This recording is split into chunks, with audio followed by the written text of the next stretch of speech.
His words are for this time, and I'm going to trust that he just kind of takes over these next few moments that I get with y'all, and speaks to y'all in the way that you need to hear it tonight. Because I know he's shown me a lot in what we're going to look at tonight, and I trust that he's going to open your mind and your heart for what it is that he wants you to receive tonight as well. So we're just going to turn it over to him and let him have his way, because I don't know where it's going to go, so we're going to pray.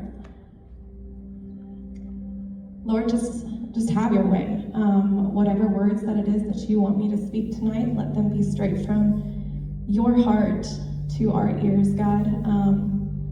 Lead us, guide us closer to you, and make your presence just known here in these next few moments tonight. Amen. So we are going to start in Mark chapter 5. Mark chapter 5, verse 21. When Jesus had crossed over again by boat to the other side, a large crowd gathered around him while he was by the sea. One of the synagogue leaders named Jairus came, and when he saw Jesus, he fell at his feet. So Jairus was a synagogue leader. He was a religious man, not a follower of Jesus. And he was a prominent man, and he had position, and he had authority in the synagogue. He was respected. He was looked at for answers and how people are supposed to act and how the laws were supposed to be followed. So he had position. He had influence. He had people around him. He had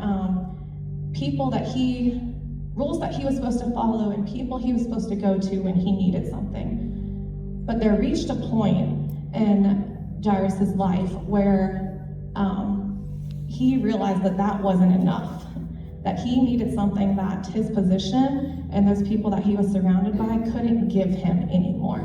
So he fell at the feet of Jesus, and he begged him earnestly, "My little daughter is dying. Come and lay your hands on her so that she can get well and live." So Jesus went with him. So we're going to skip. Zach's talked a couple Sundays ago, if you were here, about the next couple verses there are about the woman with the issue of blood, and where she pressed through the crowd and she was bold enough and she reached out and got her miracle from Jesus. Well, she did this right after Jairus asked Jesus to come heal his daughter. So he asked her, the crowd was all there, they're going to Jairus' house, and the woman comes through that crowd with Jairus standing there and gets her miracle. So we're going to skip those verses.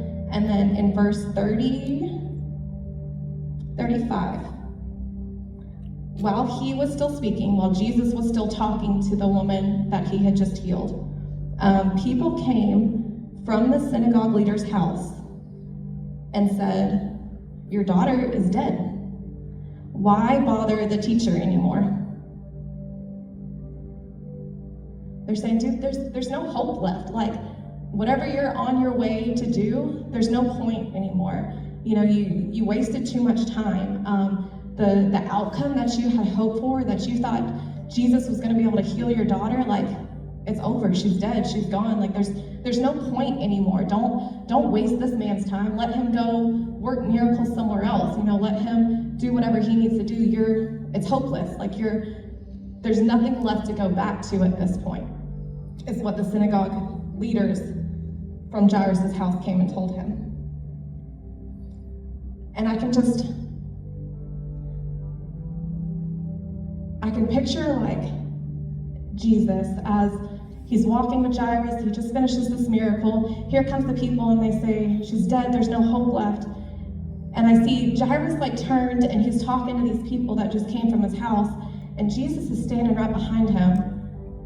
And I can just, like, I can hear his, like, quiet, still voice. And what he says in verse 36 there, he said, "Don't be afraid, only believe." He wasn't pushing him. He wasn't saying like, dude, stick with me. Like, I have a plan. Can you just trust me? Like, don't listen to what they're saying. It's just that still quietness that says, don't be afraid. Just believe. Are you gonna trust me? And if I can like add on to his voice just for the sake of emphasis tonight, it's not in the Bible. Jesus only said, don't be afraid, just believe. But I can hear him saying like if he were to go on and say like, don't you believe who I am? Didn't you see what I just did? Why are you listening to what they're saying? Why is there even a doubt in your mind? I just healed this person. I told you I was gonna go with you to your daughter. Don't you believe? Like, will you trust me just a little bit longer? Will you stick with me just a little bit longer? Even when all hope seems lost, even when the world and these people, your friends, everyone is telling you like, it's over, there's nothing left to go back to, like, will you just believe just a little bit longer? And even though it doesn't specifically say what Jairus' reaction was, we know that he did choose to stick with Jesus a little bit longer. In verse 37 it says, so the next thing that Jesus did after they pressed on and they got to Jairus' house, he had to thin the crowd out a little bit. He only let certain people get that one step closer to that miracle that was coming. So he only let 3 of the disciples. He only let Peter, James, and John accompany with him to get to Jairus' house. And when they got to the house, what they saw was people that were weeping and wailing and just utter chaos and commotion, which was customary at that time. Whenever someone passed away, they would hire people to come to the house and weep and wail and just cry to mourn the person that had died. So that is what they walked up to at Jairus' house, people weeping for his baby girl inside. And so Jesus says in verse 39, why are you making a commotion and weeping? The child is not dead, but asleep. So what Jesus is trying to tell them is what you're seeing as permanent is not permanent at all. It's temporary. She's not dead. Dead is permanent. She's only asleep. There's still hope left. Don't weep, don't mourn something that's not gone yet. She is only asleep. This is a temporary thing. But the people that were around Jairus' house, they couldn't hear that. So what they started to do was they laughed at him, is what verse 40 says. They mocked him. They didn't hear what he was saying. And so he thinned the crowd out a little bit more. And he made all of those people that were laughing and mocking stay outside. They couldn't get one step closer to the miracle. So he took the 3 disciples, and he took Jairus and his mother, and the little girl's mother, and took them, and they entered the place where the child was.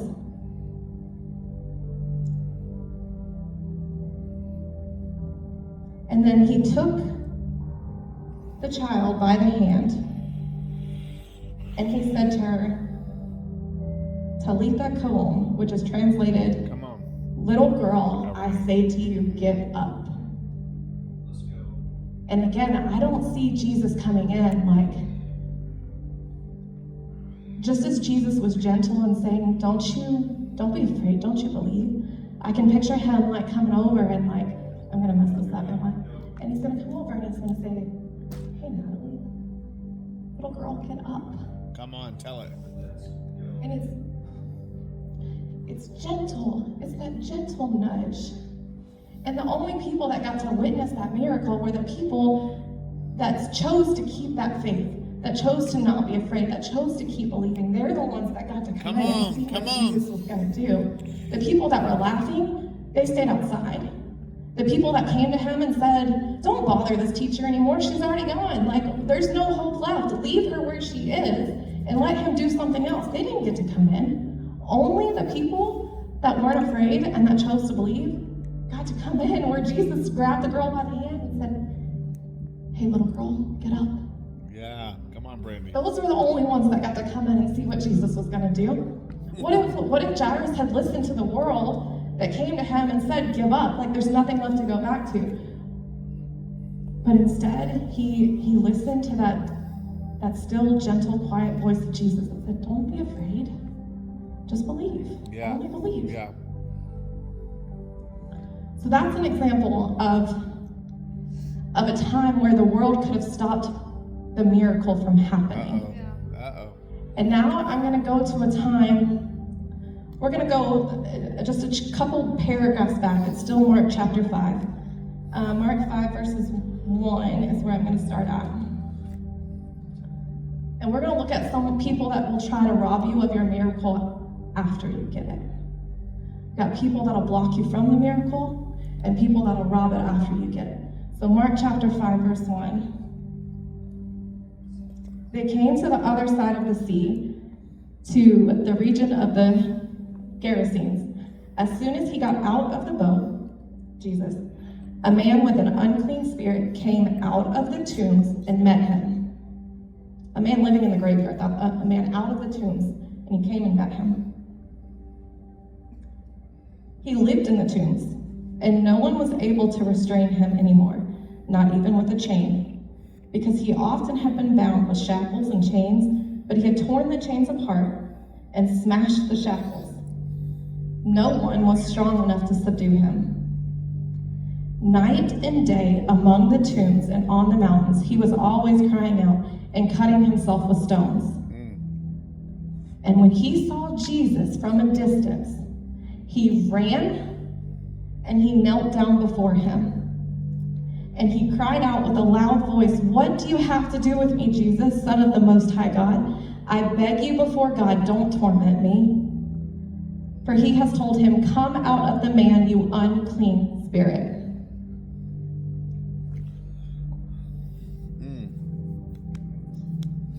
Verse 9, "What is your name?" he asked him.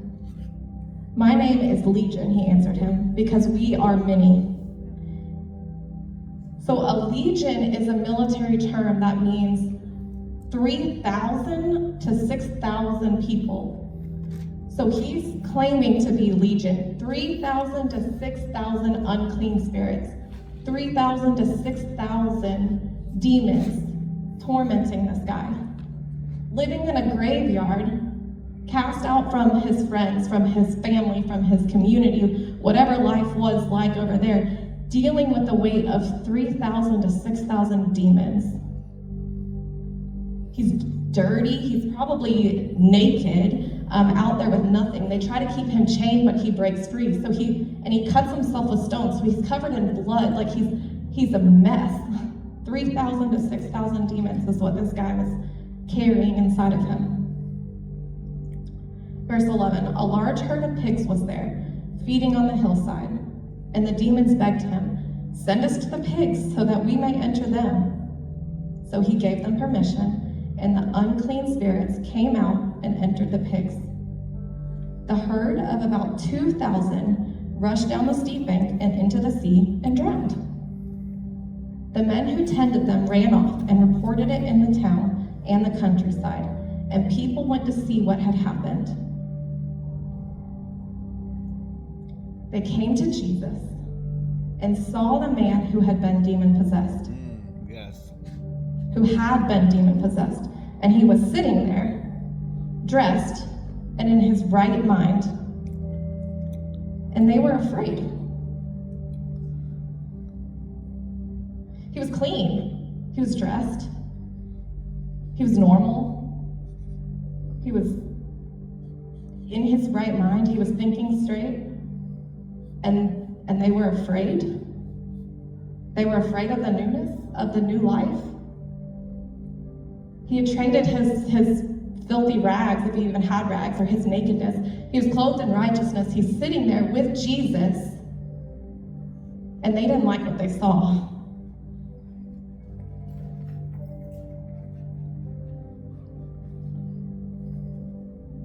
Sometimes when Jesus gets a hold of us, and he breathes that new life in us, and he calls us and says, "Girl, get up," people aren't going to like what they see. They're not going to like that the one that they used to hang out with doesn't talk the same anymore.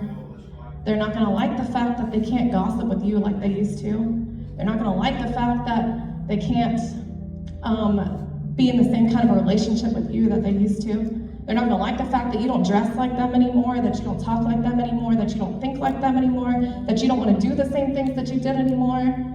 And they're gonna be afraid of what they see anymore. It's not gonna, they got used to the mess that you were carrying. They got used to you always being in a state of depression or having that attitude or having this constant spirit of offense or whatever it is that's on you. They got used to seeing that in you. And when they come and they see newness, and they see you in your right mind, and you're clean, and you're dressed, and you're sitting with Jesus, it can make people a little afraid. So what does the man do here?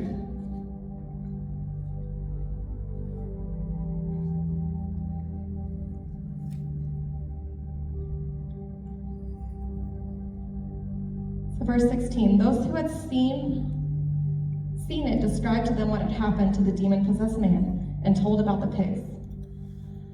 And they began to beg him to leave their region. They were so afraid of this newness that they said, we don't want any part of it. We want to stay in our little world and our things, and we want you to leave. And as he was getting into the boat, as Jesus was leaving and getting into the boat, the man who had been demon-possessed begged him earnestly that he might remain with him. He says, Jesus, take me with you. Like, I can't stay here with these people. Take me with you. When we get free, when we're not trying to be chained anymore, when we're not in our filth and cast away, and we're not living among the dead anymore in those tombs, when we have that freedom and we have Jesus standing next to us, we want more. We want to stay in that bubble with him. We want to, it's okay to have that newness when we come to church because we're around those kind of people, right? It's okay to have our clean clothes and our right mind when we're in church, or when we're at Forward Conference, or when we're, with certain people. But when people are afraid and they say, you can't be like that here, when your circle starts to get a little smaller, just like Jairus' did, when people start to pull away and say, I'm not really sure if I'm liking the way that you're acting now. I'm not sure if I want to be a part of that anymore. Like,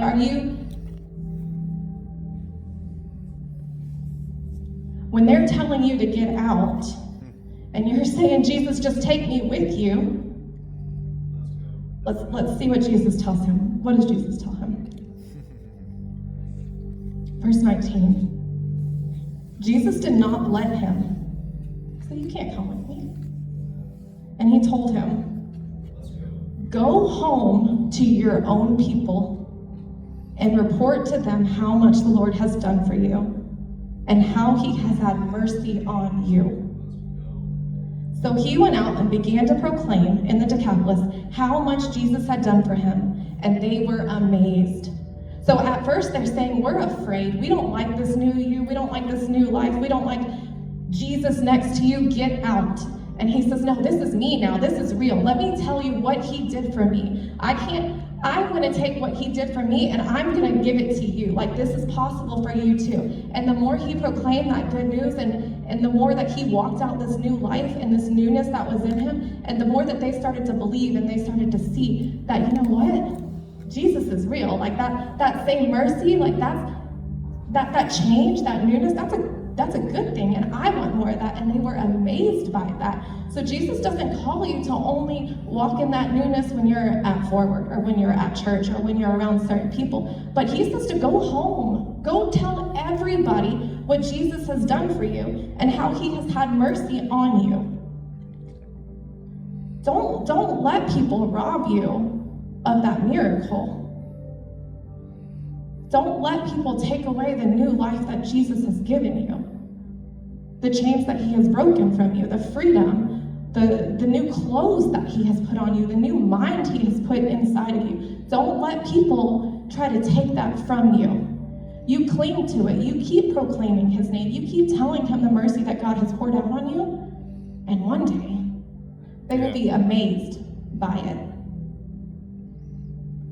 And so as I wrap this up, I want you to realize, to recognize that there's two similarities in how both of these stories in Mark start.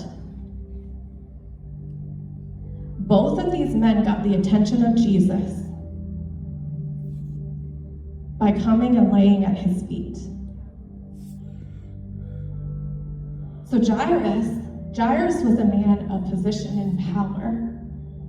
And he said, you know what, Lord, it doesn't matter what the world's gonna think, what my job, everyone that looks to me as an influencer and a leader, what they're gonna think. Jesus, my only hope is you. That's it, that's all I got. I need you. And it says that he begged earnestly, is what Jairus did. He begged Jesus. And he said, come heal my daughter. Come do the one thing that the world can't do for me. Yeah. And he got on his knees at the feet of Jesus. And then you have the maniac there at the tombs, right? Who has the weight of 4,000 to 6,000 demons on him. And when he saw Jesus get off the boat, and he ran to him, and he fell at his feet.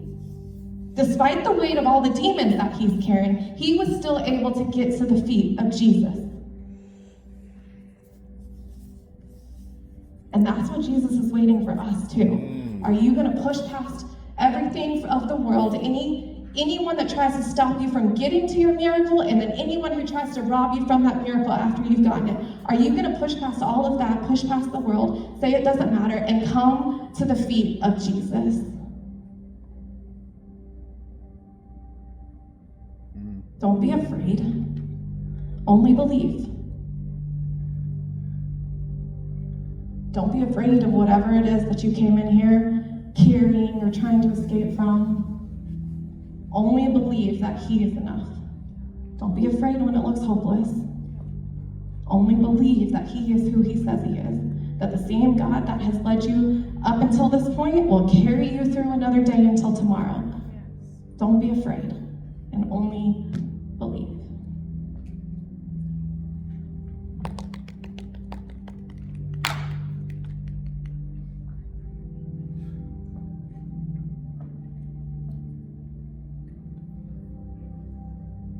Wow, what a word, Pastor Brandie, what a word. If you will, let's stand to our feet.